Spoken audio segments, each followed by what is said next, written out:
necessarily change the world, but it would change the world for them. My name is Kayla D, and I'm a Speech 1300 student at UALR, and I volunteered at Children's International, which is also at UALR. Today I'm going to talk to you about 2 communication concepts and principles that connect to my service learning, and I'm going to talk about 2 civil and ethical implications of communication that connects to my service learning. Children's International's mission statement is to help kids to become healthy, to become employable, to become educated, and to break the chains of poverty. The different types of roles that I did was at Wilson Elementary, where Children's International station again, and I volunteered with the Kids Club After School program.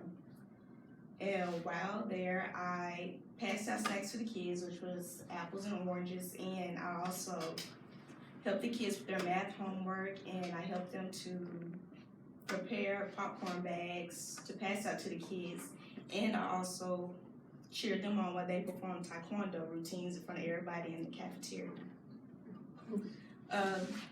A small story that I would like to share is that the scoop for the popcorn bag was very big, and the popcorn bags are only about maybe this narrow, so most of the popcorn ended up on the floor, and I suggested that we should all just grab plastic cups and use that to dump the popcorn in, which was easier because we had to do about 70 bags for all the kids. So we got that done very quickly. Everybody has one point in their life have been assigned task roles and to participate in small group communication. The first communication concept that I'm going to talk about is task roles. According to Lane, Abigail, and Gooch 2015, the definition is informal group roles that include giving and receiving information, helping information flow, and clarifying ideas. An example of this is when I was assigned to pass out snacks to the kids and to help them with their math homework and to fill up the popcorn bags. My example illustrates the definition because I was assigned these roles to help the program flow and to keep the program organized.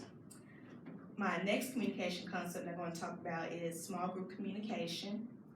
And an example of this, well, a definition of small group communication according to Lane, Abigail, and Gooch 2015 is communication that occurs when a small number of people share a common purpose and interact for a reason.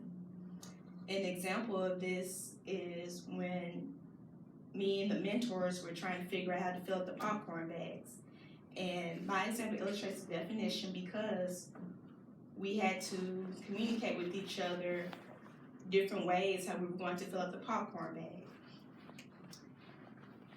The communication principle that applies to my service learning is communication involves both verbal and nonverbal messages. And the definition of this, according to the UALR Course Manual of 2015, is all behavior has symbolic potential. That includes the words we speak as well as our vocal and nonverbal communication. An example of this is when a teacher was yelling at her kids to be quiet because they were talking too loudly and the kids stopped talking. And this example applies to the definition because the teacher verbally told them to stop talking, and in response, the kids stopped talking, and this sent a nonverbal message to the teacher that they were listening and that they were being respectful. Many of us would like people to engage in civil communication with us. The first civil and ethical implication of communication is concern for community. According to the ULR Course Manual, the definition of this is community change is committing to the practice of daily actions, interactions, and performances of engaged citizens that promote a co-community experience.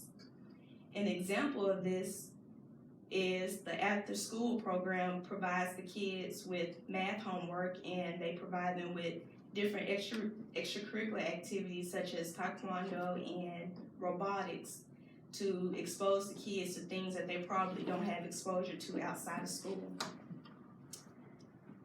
This implication helps to create positive change because it shows that the program is concerned about the kids' academics and about them engaging in new activities. The second civil and ethical implication is responsibility. The definition, according to the UA Law Course Manual 2015, is responsibility is holding ourselves accountable for our choices, actions, and communication with others. An example of that is when me and the mentors were helping the kids with their math homework. This implication helps to create positive change because this shows that they care about the students' academics, and they're providing them with different methods to solve different math problems that they would use for the rest of their lives. In conclusion, I've talked to you about my service learning experience at Children International, and I've connected 2 communication concepts and a principle to my experience, and I also connected 2 civil and ethical implications of communication to my experience. And remember, any volunteer work that you do can impact a person's world.